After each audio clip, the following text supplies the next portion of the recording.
తనకున్న సర్వమంతా కోల్పోతూ తనకు కలిగిన కుమారుడు కుమార్తె అంతా చనిపోయాను. ఆ స్థితిలో దేవుని నామానికి స్తుతి కలుగునని తన జీవితంలో పలుకుతూ ఉన్నాడు. ఇక తర్వాత తన శరీరంలో కూడా అప్పగించిన అపవాది తన జీవితంలో ఆ శరీరం అంతా పురుగుల చేత నింపబడినా అతని జీవితం ఏ మాత్రము నిరీక్షణ కోల్పోల. ఆమేన్, హల్లెలూయా. మన రోగం వస్తే ఎంతవరకు, మన విశ్వాసం ఎంతవరకు? తలనొప్పి 2 రోజులు ఉంటే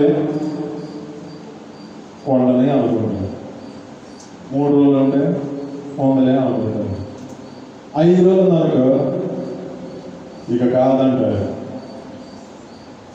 ఆమేన్, హల్లెలూయా.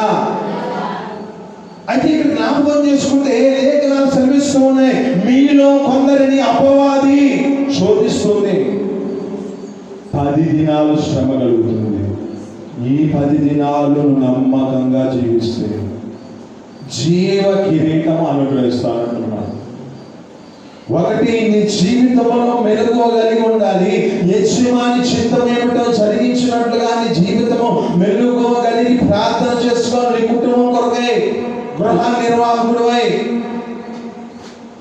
2, నీ జీవితంలో ఏం చేయాలంటే నీవు విశ్వాసముతో నిలకడగా ఉండు.